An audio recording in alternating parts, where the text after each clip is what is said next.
Well, hello, everybody. Today is July the 16th, and we are doing another episode of Ascension with A Course in Miracles. And this is episode 206. It still blows me away that this keeps going, and it's just such a cool, such a fun thing to be able to do. And anyway, so here we are in this particular episode. I'll tell you, as I was sitting asking, okay, so what are we going to talk about today? I knew we were going to continue. Well, I kind of thought we were going to continue on the lesson, not this lesson, but the section of the text. Hello, Miss Susie. The section of the text that we started off last week, and and it really is, it's such an interesting experience when I ask for what am I to do, and I get this clear knowing, and at the same time I also get this doubt, um, and that normally doesn't happen today. So I sat with, okay, what part of me is doubting? And as I sat with that, I might even get a little um weepy here, teary-eyed, is because the doubt is a sign for me that the world that I was familiar with, that we all have been familiar with, this 3D world, it really is dissolving. You can see it if you have the eyes to see. I used to, when I would hear the messages from Jesus when I was a child, if you have the eyes to see or the ears to hear. I always thought that was kind of silly. Of course, we all have eyes, we have ears, of course, unless you're deaf or blind. But we all see what's going on.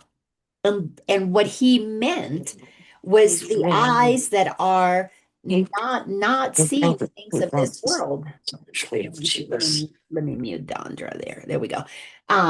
It's the eyes that don't see the things of this world that we're accustomed to, the five senses. It's the eyes that can see beyond that, and the ears that can hear beyond that, meaning it is time for so many of us to begin to doubt this world that we thought was so real, the world of the newscasters telling you the truth and telling you what you need to know to just so you can be informed. It's time for us to doubt that is the source that we rely on. We also were raised for our eyes to see the government that we trusted, the education system that gave us the best education. And it is time for us to doubt any of that as having any validity. The Course in Miracles came to us over 50 years ago to help us for these times. The channelers that are channeling Jesus, specifically utilizing the course as it's the foundational teachings, are telling us that this is the time that we have been training our minds for, meaning for the past 50 some odd years, those who have been studying the course have been studying something that was so foreign to their minds. It's taken so many decades to get people to really grasp what these teachings are about. We have been conditioned into believing the five senses being the only reality that there is. And it is time for us to doubt that. It is time for us to move into the place of what else is there? Can there be more? And if there is more, I God, show it to me. So many things are happening right now that are busting the illusions of not only of separation.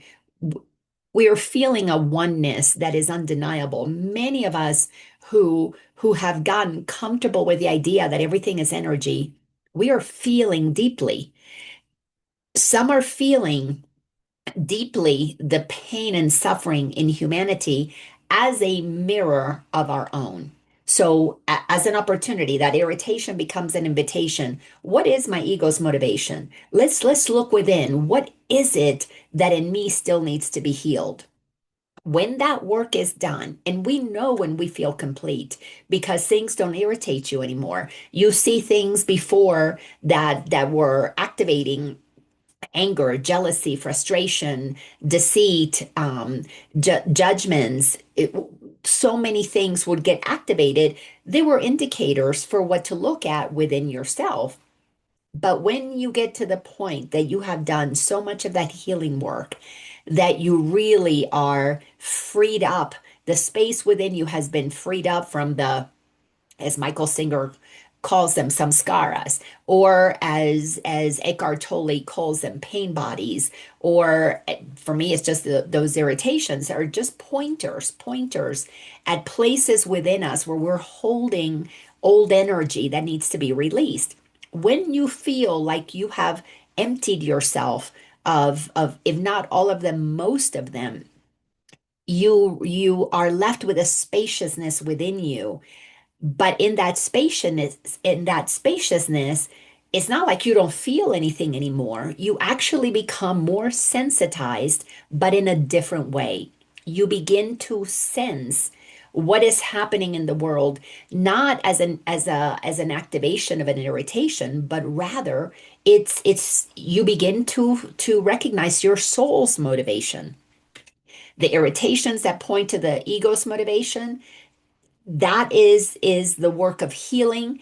But when you sense things, when you feel things, again, they're not irritations, they're information. They are an invitation to your soul's motivation. But you can't feel the soul's motivation when the ego's motivation is still front and center. What I mean by that is our soul is motivated in happiness. Our soul is motivated in kindness, in generosity. You can look at the list of the characteristics of a teacher of God in A Course in Miracles, and it lays out the soul's motivations. The soul trusts, it is honest, it is faithful, it is open minded, it is tolerant, it tolerates because it doesn't judge. So it's open minded to anything. It practices, it experiences joy, it experiences patience because it knows that it is eternal. So it doesn't need to have anything happen right now, or tomorrow or in 3 weeks, because it doesn't live by a calendar. It lives in a state of nowness right now. Eckhart Tolle, one of his first books was The Power of Now. Because if you are not living in this now moment, you can't experience patience. And if you are going to be practicing patience and you practice honesty, you are living in a place where, or in a space, I should say, of consciousness that allows for everything to be unfolding exactly as it is, because you don't need it to change for you to be okay. You're already okay, and it is changing in front of you as a result of your patience. And your patience is a high frequency experience that we bring when we have a level of maturity on in this journey, because all the pieces have to fit together. So as I sit with that, oh, doubting, okay, what am I doubting? I'm not doubting truth. I'm not doubting God. And it became so simple. You need to doubt everything else of the 3D world because it is dissolving. We are going to see probably within the next, I'm going to say 10 to 20 years, pretty much everything that we thought we could count on, authorities and movie stars and personalities, do-gooders, organizations, charities, that we thought were good and loving and cared about humanity, we're going to see all of that being exposed as a facade, as a facade that has kept the good-hearted people, because that's what we are. We are good-hearted people because we were created by God. We have within us the love of God. The goodness of God is what we pretty much live from. However, the fear was instilled because of the goodness that we believe in. So those who believe in goodness became very trusting. So when you understand the characteristics of a teacher of God, you're going to see how the opposite of what we were taught about trust is the trust that we need to develop, cultivate in God. The opposite of honesty is what we have to cultivate as we are moving down this path. Honesty is not telling, the truth about, did you steal something, or did you take whatever, did you do this, did you do that, did you put the food in the fridge like you were told by your mom or your dad. Tell the truth. Did you do it or not? That's not the truth that is important when we are in a space of spiritual maturity. The truth, the honesty that is important is, are you recognizing that you are as God created you? If you still have fears and you still operate in general with a sense of separation, you can tell the truth. Yes, I put the food in the refrigerator. You're telling the truth and you would be considered honest, but underneath all of that, you're operating, albeit unconsciously because it's not top of mind, with a sense of separation. There's me, there's the food, there's the refrigerator, there's my mother or my father that I'm afraid of. Uh, so you're still operating in separation. You're still believing that there could be, a source of bad in the world. Maybe you still fear God. And if you are telling the truth about the thing that you're being questioned about, you're being honest. But are you really honest about who you are as God created you? That's what we're sorting through. You can be trustworthy because you told the truth. Yes, I put the food in the refrigerator, but are you trusting that even if you didn't put the food in the refrigerator, you're going to be okay? Or did you put the food in the refrigerator because you're scared? So there are so many insidious levels that we have to look at what trust means, and what honesty means, and what generosity means. We think we're generous because we donated at church or donated to the homeless person, but when you walk by some other people that maybe um, look different and were putting on a demonstration that you didn't agree with, did your heart close? Well, you can be generous in the $10 that you put in somebody's, hat, a homeless person, but you weren't being generous with your kindness to the group that you didn't agree with. So we got to really get to the nitty gritty of what's happening, because we need to begin to doubt that the old world has any power over us. The doubting is basically a permission slip, if you will, to begin to remove yourself from that, to begin to recognize that there are those who are going to play in that third dimension. They're going to do the things that they do. And as you move into the place of that higher frequency, in your trust, you trust that they're where they're supposed to be. They're doing exactly what they want to do from a soul perspective.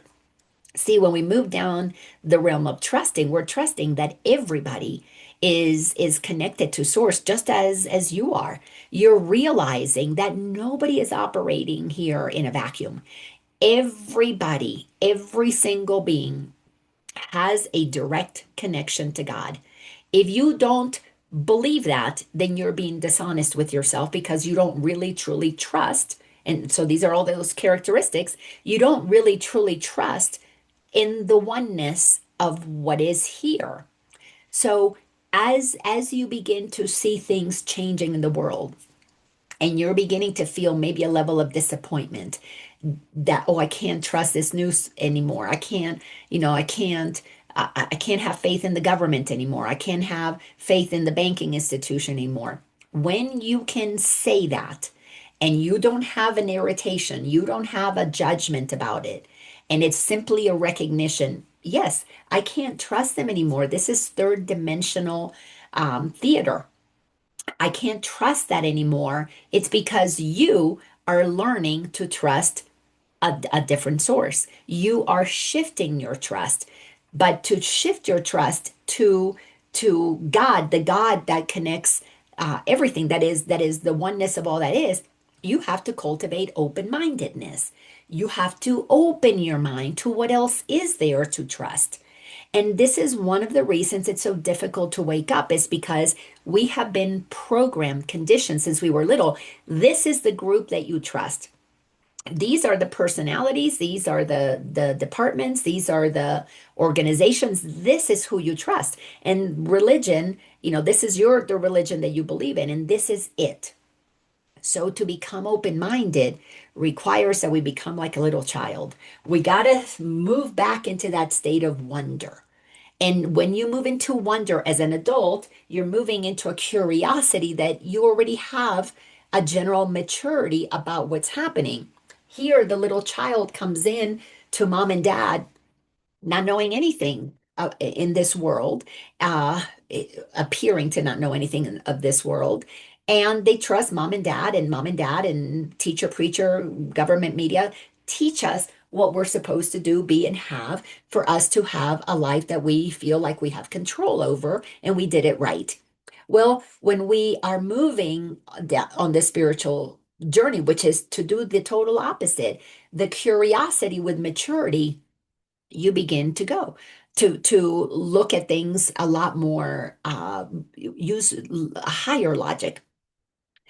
So if this is what the church is saying, and these things activate fear, and they're stated in a way that if you don't pay your 10%, you're going to go to hell. If you don't confess your sins to me, to this person in this box, as it was when I was a little girl Catholic, then you're going to be in trouble. You cannot be forgiven. If then you use logic, you get curious. Does this make sense? I mean, why do I have to go into a little room in a box and talk to a stranger on the other side of a hole and tell them what my secrets are, what my things? That doesn't make any sense. You begin to activate logic that says, huh, that doesn't make any sense. So who do I really want to talk to? Who do I want to confess what's going on inside of me? Well, we have to become open-minded and begin to recognize you can go into the woods and talk to a tree, and it's going to be, as a matter of fact, more effective because there'll be no fear in what the trees or the woods or the birds or the worms are going to think about you. So we are little by little discovering through becoming open-minded that there is a whole new world available to us that we didn't realize could be not only more loving, more compassionate, more honest, more truthful than the world that we have been conditioned to believe is reality. So when we look at this particular section, we're in chapter 23. The title of the chapter is The War Against Yourself. We're still inside of section number 4, Above the Battleground. As we become more open-minded, as we connect the dots of what is inside of the Course in Miracles, we begin to realize that there's a whole other world out there that we can only tap into if we have the eyes to see and the ears to hear. We have to open up the ears of our heart. We have to open up the eyes of our soul, the third eye, whatever you want to call it. We have to, as the Course calls it, begin to access Christ's vision. To access Christ's vision, you need to put two and two together. You're looking at the world through the eyes of Christ, not Jesus, but the Christ that Jesus accessed. You and I and Jesus all have access to the same Christ vision. So we're learning to trust that the statements that are made in the Course are very specifically designed to activate in us a remembering of the truth that is true for all of us. We're learning to trust that if the Course tells us that we have, um, excuse me a second, let me blow my nose. All of a sudden, I don't know why that runniness came through. Um, but if the Course tells us that we and the Father are one, what does that mean? You got to get open-minded. If you and the Father are one, you are God. God is you. Now, the ego wants to take that, oh, I'm God, I'm special, I'm better than everybody else because I'm God and they're not. They don't know the truth. They don't remember the truth. So I am God. Well, that's egoic, of course, hierarchy. The minute you got to put somebody on top and the rest at the bottom, you know that that's pure ego. If you have the maturity that is required to make this shift into the higher consciousness, then you can see that. You can see your ego talking. Again, this is why when you do the healing work that empties you of those egoic activations, those samskaras, those pain bodies, and you're not feeling those irritations, you have a spaciousness in which to feel what is true and what is not. And as you begin to feel the truth of the words, I and the Father are one. God only has one Son. God and that Son are one. You sit and you allow yourself to feel that God within you. When you feel the God within you, when you give yourself permission to feel God in you, that is the moment of your activation of the Christ. That's what the Christ is. It wasn't Jesus Christ, like in Christ was his middle name. That's not what it is. Christ means a recognition, an acceptance of the God that is me. It does not put you above anybody else. It does not make you special. As a matter of fact, if you've emptied yourself out of those reactions, you have created the space within you where you can feel the resonance of the truths of what you are receiving from A Course in Miracles. And when you're asked to move above the battleground, it's not that you're going up there to look at all the problems in the world. And in a way, yes, you do that, but you are going within you. And now you know you're no longer dealing with an ego that is attempting to convince you that you're less than what you are, that you're separate, that you're not good enough, or that you're more special, that you're better than anybody else. You have risen beyond, you have matured beyond the pettiness of the ego. And as you do that within, you can see the ego outside. You can watch the people who still think that they're better than, those who put others down, those who think they know the truth and nobody else does, those who characterize themselves as, in the know or the influencers or whatever. You can see everybody's playing whatever role they're playing, but you are no longer deceived by what your eyes, physical eyes show you, because you're not looking at those people as a source of information. You're not looking outside of you for safety. You're not looking outside of you for protection or for redemption. You're not looking at a pope or a judge or anybody to decide if you are guilty or not, if you are good or not. You have come to the place where you now have the eyes to see, meaning you can see within your own self. You can sense the truth of God. You can feel the frequency. I'm just getting so, it's just so beautiful when you feel the love of God. You have it for everybody else, not just for these people, but not those people. When you are part of a knowingness that you are one with all that is, you can't leave anybody out. You're just going to have to love everybody. And you want to love everybody because it is so delicious. What moves through you is just so absolutely, I mean, it just takes it to a whole nother dimension. Can you imagine looking at all the people that before you judged or you thought you were better than or lesser than, and all of a sudden there's only this oneness, this gratitude. Thank you, brother, sister, for playing that role, because that role helps us highlight if people are in their egoic way of doing things, or if they have moved into more of their Christ itself. You're grateful that you can see the difference and you can feel such incredible, I mean, it's a gratitude that is indescribable. Today, my words are feel like I really am feeling this high vibe, and it is just so freaking amazing.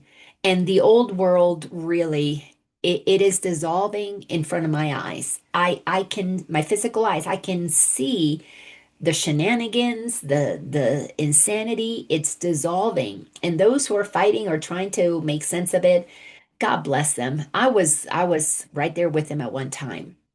What matters to me more than anything is to share the truth that continues to take me to levels that are just amazing. But you have to train your mind to open up to what is possible.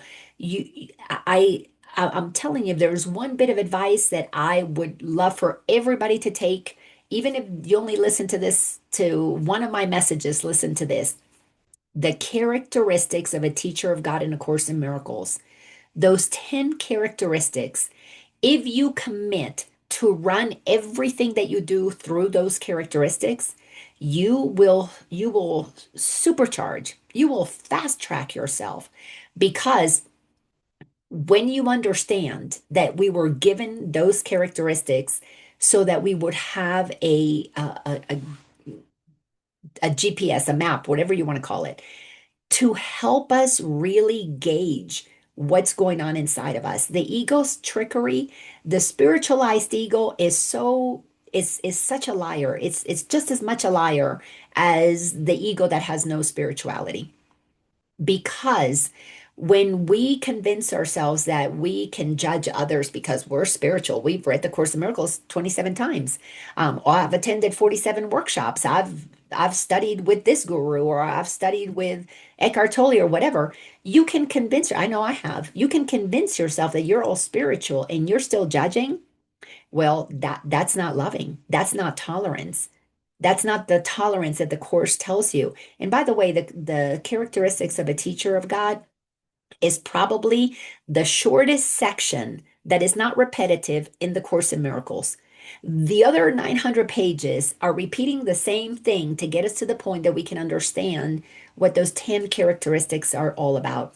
In a handful of pages, you are told exactly what you will experience if you train your mind and you start thinking with God, as God, so that you can allow that love that is God to move through you and extend into this world, because it is those of us who know the truth and who don't get sidetracked with the shenanigans of the third dimensional world.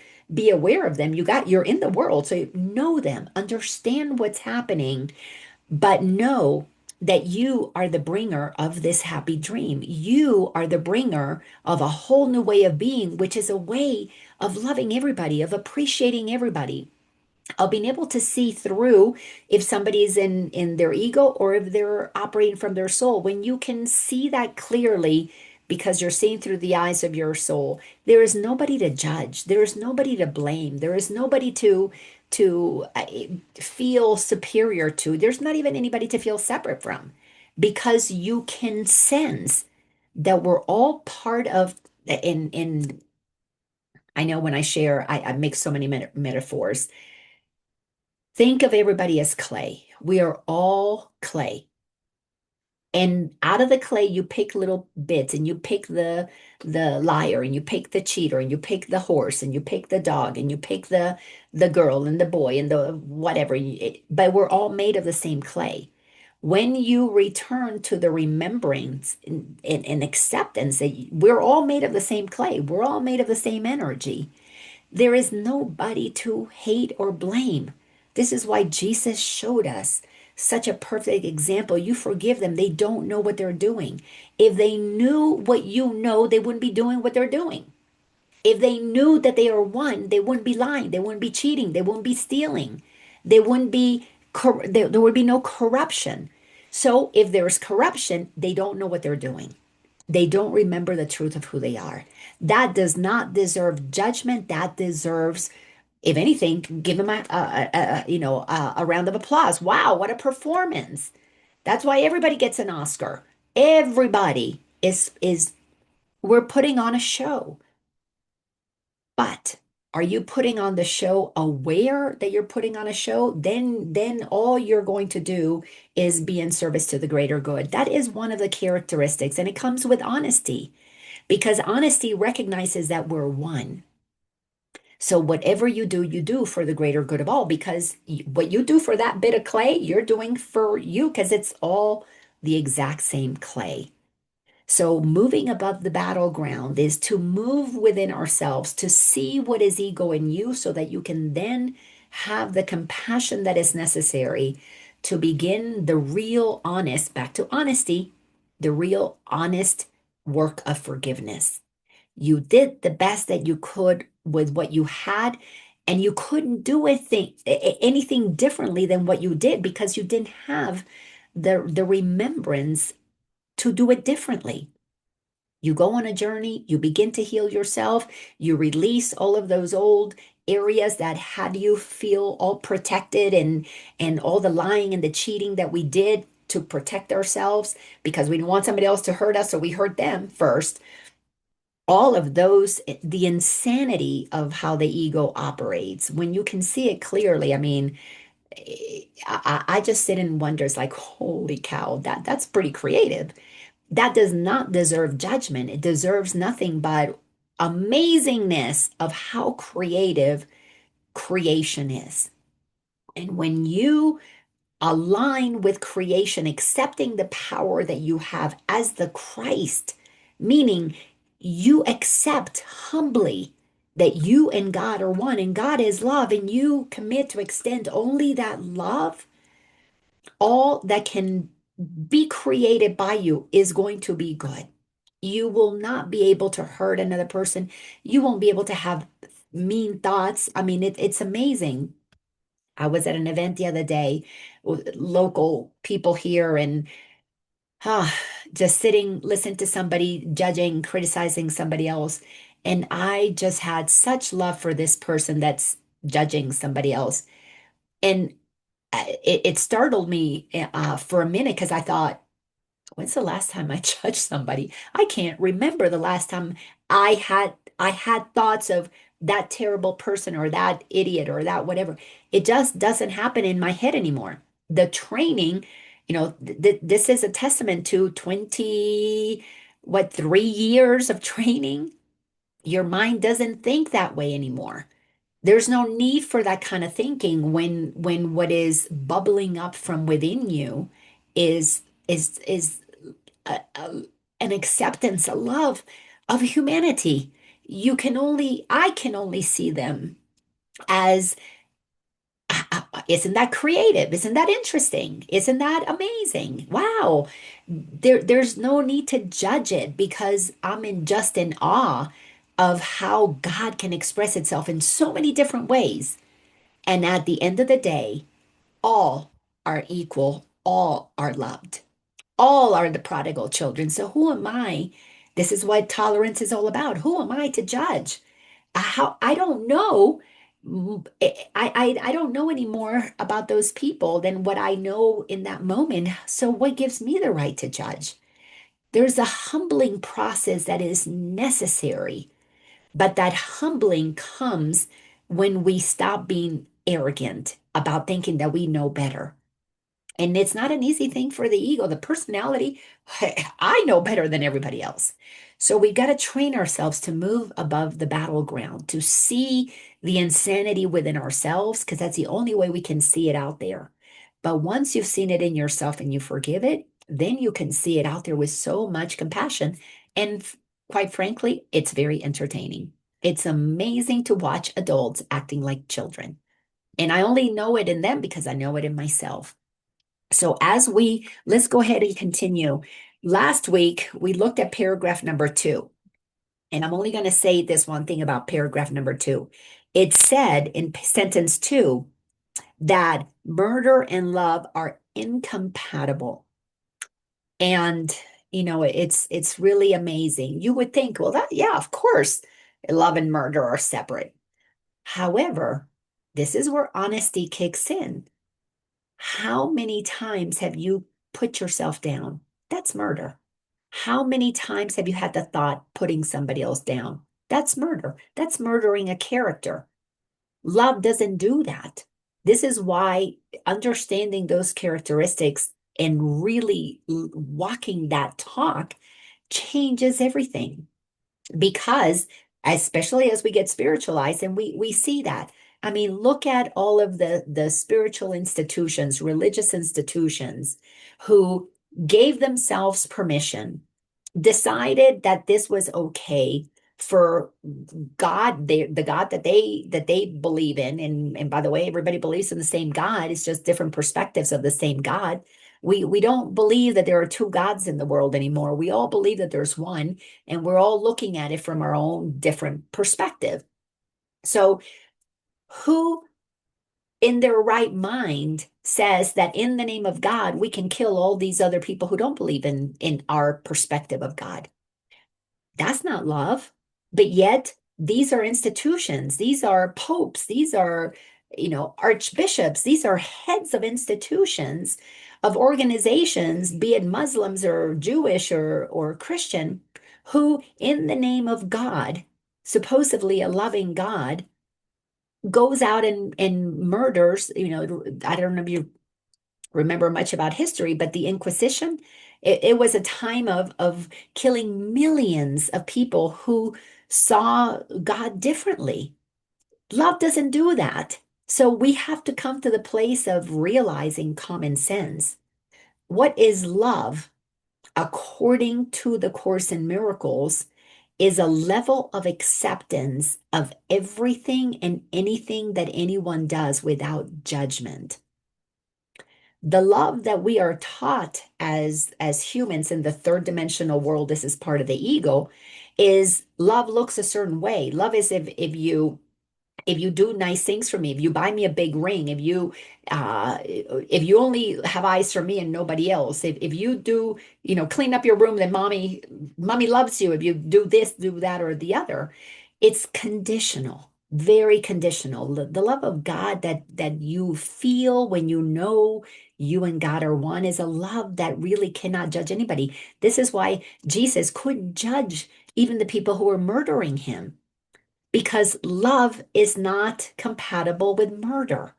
So if somebody is murdering Jesus, if he's judging them, that would be murder, not love. So when you sit with these things and you really take in the deepest part of the meaning, we are left with a love that is beyond anything that the ego mind can understand, because it is so all encompassing. It does not focus in on any one thing to determine we're separate or you're not good enough or I'm better than. It just doesn't do that. That takes a lot of preparation in terms of training our mind to release every single idea and belief that supports love being something that can be equated with putting anybody down, which is murder. It's the same thing as murder. It's character assassination. And an immature mind would say that makes no sense. But one that has achieved a level of awareness where you have moved yourself through these different stages of consciousness, you understand that we are moving from a dualistic world that accepts object and subjects and me and you and separation and all of those things. And with that justifies good and bad and right and wrong. But we are moving, we're going through specific levels. Some of us are reading the book, again, The Disappearance of the Universe, and we're moving through different levels of learning, attitudes of learning. We have to change our attitude about how we see God. We need to recognize, we need to mature and look at things not from the ego, but from God's perspective. Put yourself in God's shoes. If you create everything, what would you hate about what you created? and you put yourself in God's shoes enough, you begin to feel God inside of you. It happens that way. It has to be so, because the more that you think like God, the more that you feel what God feels for what God created. So we're moving ourselves from a dualistic world to a world of oneness, of non-duality, where there's nothing other than you expressing itself in all of these amazing ways. So understanding how to move above the battleground and look at things from the egoic perspective and then from the Christed perspective is absolutely mind-blowing. It has to blow your mind. It has to break open all of the ways that we have remained close-minded. That's what's so beautiful about, at first I used to think open-minded is a characteristic of one who's aligned. Why? I mean, that this, you would think that that's a given, but we have to train ourselves into opening our mind and becoming more receptive to all that is out there. So let's go to paragraph 3. Paragraphs, well, in paragraph 2, there was some talk in there also. Let me read to you. Let me read sentence number 3 and 4 so that in 5, so that this will make more sense when we go to paragraph number 3. So in paragraph 2, right after murder and love are incompatible, yet if they both are true, then must they be the same and indistinguishable from one another. So will they be to those who see God's Son a body. For it is not the body that is like the Son's creator, and what is lifeless cannot be the Son of life. How can a body be extended to hold the universe? This is lots of teachings to help us understand that we are giving so much power to a body. This murdering is a need to take life away from another by killing the body. Well, the whole idea of murdering is frankly stupid. I mean, it's ridiculous, because what lives on forever cannot be murdered. But we go through the gyrations of killing a body, thinking we're getting rid of the person, but the essence of who they are lives on forever. So you've got to be logical about this. Why would you try to get rid of anybody when they're going to be eternal no matter what? So we go down to paragraph 3. God does not share his function with a body. God is not a body. God is consciousness. God is pure intelligence. It is all that is. It is in everything. It is not confined to a body. He gave the function to create unto his Son because it is his own. He gave the function. He gave us the ability to create. We are the Son of God because it is his own. We are its own expression. God created a son, a daughter, the beings of the universe, and is in them because God is not a body. So you and we have created for ourselves these bodies, but God is in this body. Again, when you understand that, you feel the Christ in you because you accept God's not out there on a cloud. That's part of the lie that we've been taught, that God's out there, so we never knew that God is within us, because if we knew God was within us, we wouldn't be listening to these people who are telling us this nonsense. We wouldn't need any of those institutions that we have made quite rich, by sending them our 10% or whatever percent we've been doing, because we've been brainwashed into giving power away, into having false authorities. We've already covered a lot of that. In different sections of the course by looking at idols, and stop worshiping idols and move to the place where we're understanding the truth that we and God are one. So very simple.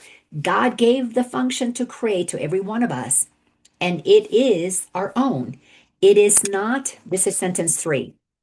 It is not sinful to believe the function of the Son is murder, but it is insanity. The word sinful is a word that has been so weaponized against humanity. If you look at terminology, and one of the things that for me has just been a lot of fun all of these years of studying is look at the genesis of words. The word sin is a Greek archery term, and it means to miss the mark. So when you go and set up your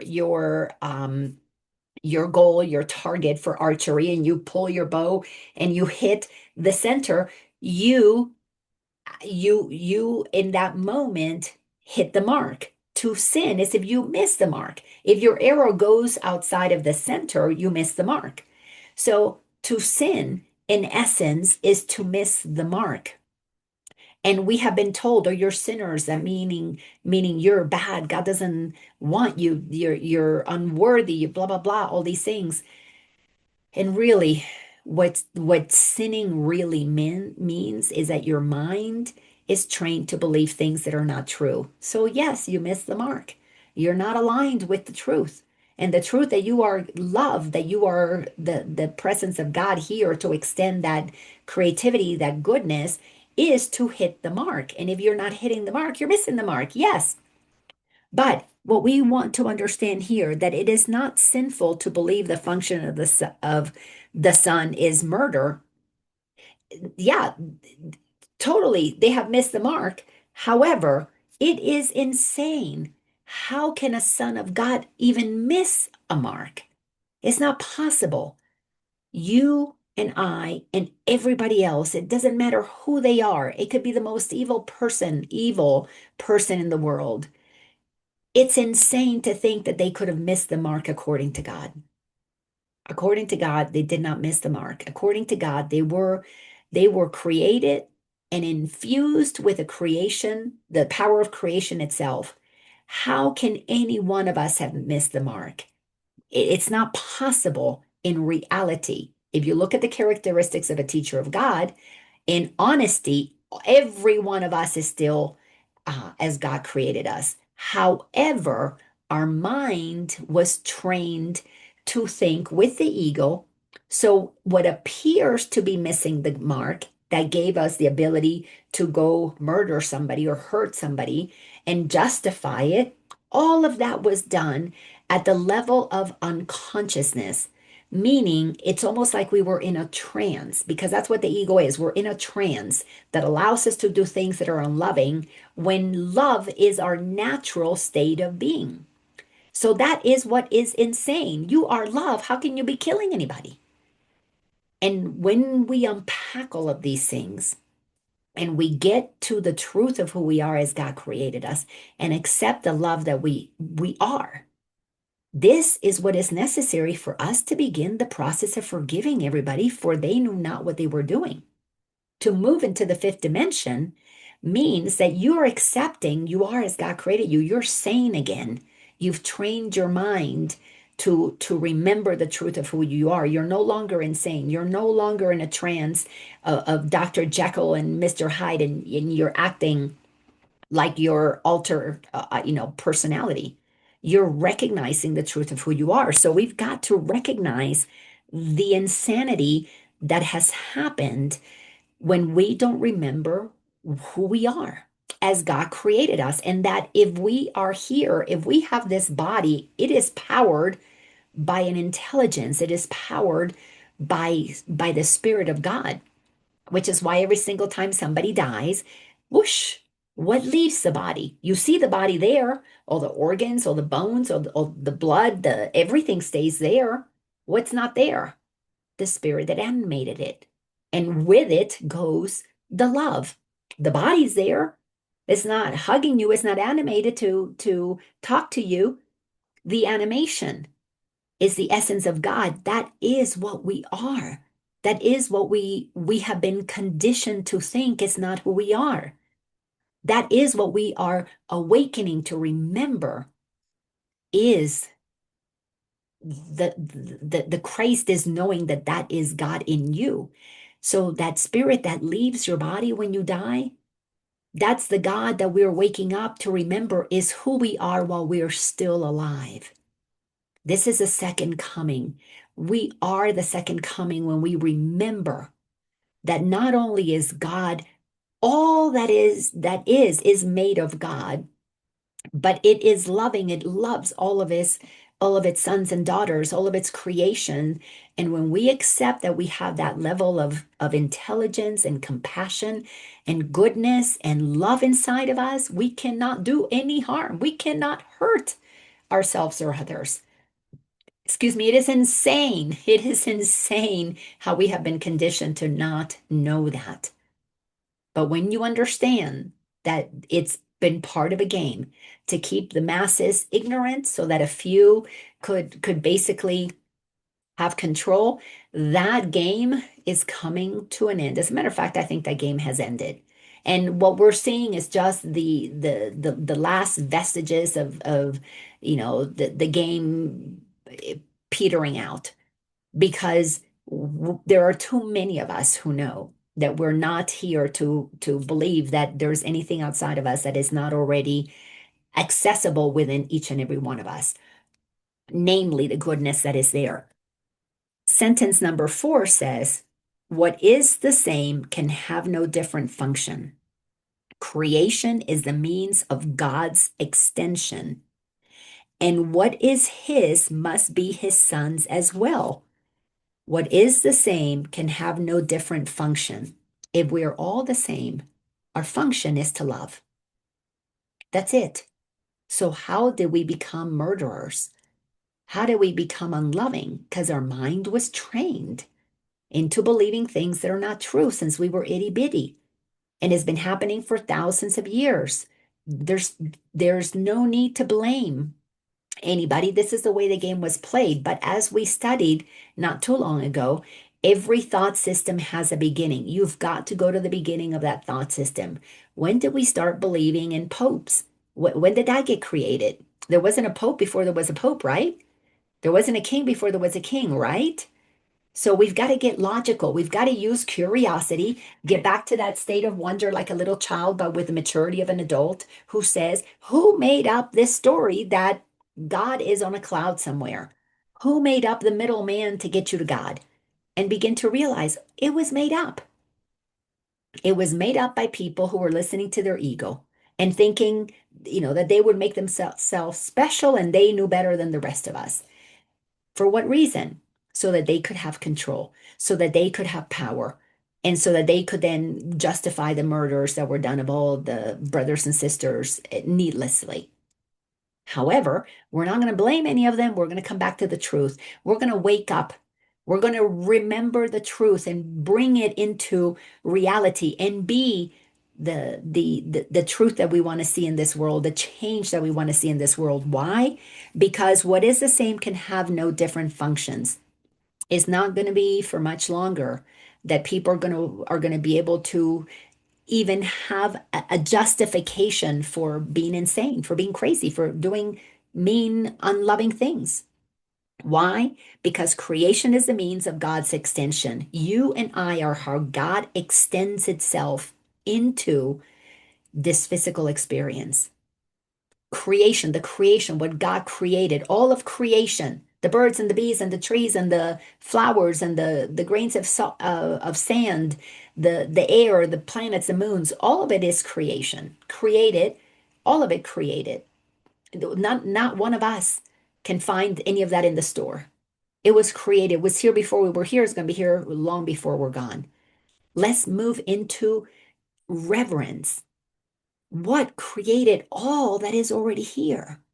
So that we can begin to sort out what God created from the world the ego made. The world that is man-made is a world of rules and laws and regulations and separation and punishments and judgments and money and you need, medicine provided by this pharmaceutical company who makes this much money, who doesn't care, who's not responsible or who has no responsibility for some of the things that they do. That's not love. That is murder because it does not care about others. That is a world that you need to get comfortable is imploding. It is falling under the weight of its own greed. Thankfully, it's shattering the illusion that many of us are waking up from, allowing us to realize that God, creation is the means of God's extension. God extends itself because God is the clay that is in everything that is made of clay. God is the energy that is in everything that is made of energy. If you are here, you are made of God. God is extending itself through you. And when you wake up to the realization that God is pure love, then you will be able to do nothing but allow the love that you are to flow. And when you are conscious that you are that love flowing, then you will only be able to hear the voice for God, not the voice for ego, because the voice of the you won't even hear that. It can't even talk inside of you if you're no longer, if you know what that sounds like and you are like, please, don't talk to me. I'm not listening to that. Then all that can move through you is what God is. And what is his must be his son's as well. What is God's is yours as well. It's you, and there's no shortage. There's no like, okay, well, God gave a little bit to Susie, so Lana can't have as much. It doesn't work that way. It's 100%. All that God is, all the love, all the goodness, the kindness, the creativity, the intelligence that God is in Susie. When you take a piece of clay, all of the clay, all of the essence of the clay is in that piece. Yeah, you're separating it and using it to express different extensions of creation, sure, but it has all of it in there. That's why all of the the whole ocean is in a drop of the ocean because the same water that is in that one that creates that one drop of water, that essence is what God is. And it's whether it's in the whole ocean or it's in one drop. And we have to get comfortable that we hold within us the most amazing love that ever was, the most amazing creativity, the most amazing intelligence that ever was. We have to get comfortable that that is what we are made of. That's what we have access to. But we can't see the truth of that as our reality until we move above the battleground so we can look at what the fuck have we been doing here? And when we can get honest, back to honesty there in the characteristics, and become open-minded and learn tolerance, stop judging, and begin to want to know what's going on here, then you begin to really feel something amazing happen inside of you because your acceptance of God being in you is what gives God permission. Truly, this is what gives God permission to then activate within you. Because see, the Creator is such a loving, is pure love. It does not push us to be loving, push us to feel its love until we decide that we want it. That is how much we're loved. We're so respected in our ability to be open to receive that much love. And also, it's because we have to prepare our mind to understand that when you have all of creation inside of you, you don't need to go outside. That's why this journey of awakening, you've got to come inside and discover everything you've been looking for is there. And when you discover it, you can't help but want to share it. Why? Because you feel the creation and you want to extend it. That is how creation continues. You extend creation because you accept the creator within you. Now you are the creator extending that love. It's so simple. It is so simple. But the mind is so, it is programmed with so many, it's like a labyrinth in there. And you totally are so lost in so much misinformation. No wonder we are sinning because we're missing the mark. We're not going right to the truth that is there, but we've got all these different ways that we have been convinced to think and to believe that that is somehow accurate. Well, it's accurate in one way, but it's not the truth as God created it. So the last couple of sentences here. Either the Father and the Son are murderers, or neither is. Life makes not death, creating like itself. Life, think about it. If life continues to be what creation gives us, isn't that what the creator is?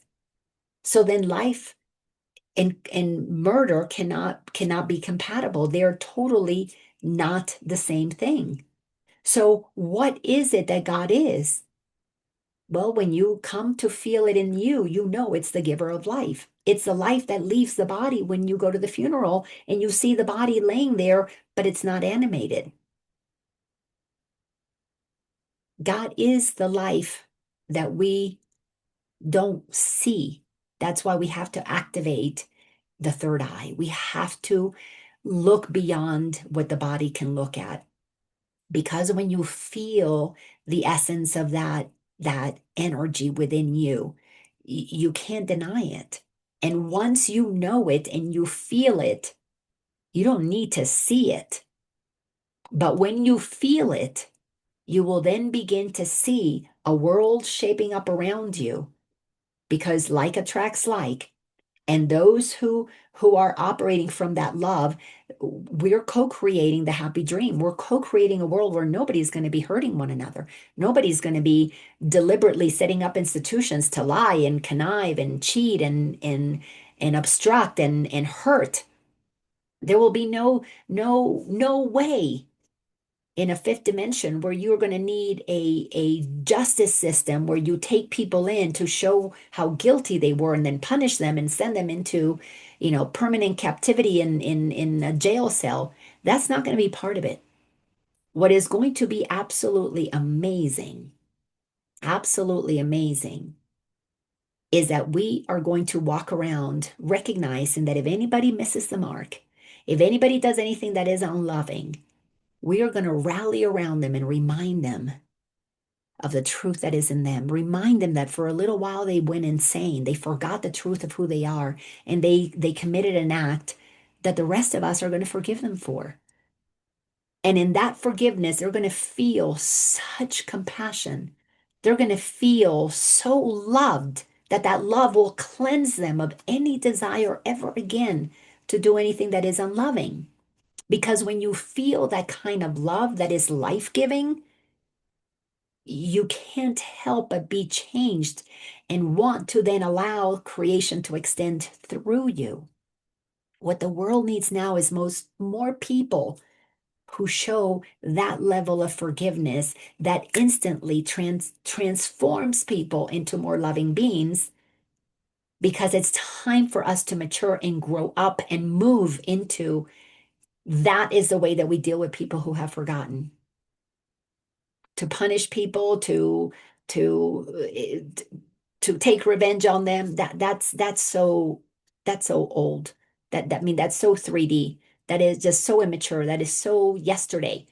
We got to stop looking at even any of that stuff to see it as anything other than, wow, that's interesting. That's fascinating. Amazing that we could do that. We use all of God's creation. We shrunk into this small idea of ourselves and we did those things.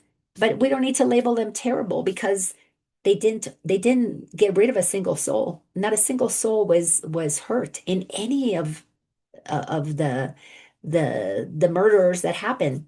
We haven't lost a single soul. Why? Because all souls are eternal. We lost bodies. That's why we don't want to play that game anymore. It's a game that is destructive, and move to a game that is constructive, that is expanding. But to have the ability to co-create that new game, we've got to move above the battleground so we can see the insanity and wake the fuck up. That's all I got. Oh my gosh, this is so funny. Maybe that's going to be the title of this one. That's what's going to be. Wake the fuck up. Look for that on YouTube. Does anybody have anything you want to say? I'm so grateful for each and every one of you that sits and receives because you just mirror back for me why this is, I just love that I have this honor to do this. Thank you for helping my heart glow and wake up. I'm gonna wake the fuck up today. Oh, good. Thank you, sister. All right. Um, I'll see some of you guys later on tonight. We'll keep the conversation going. Bye, everybody.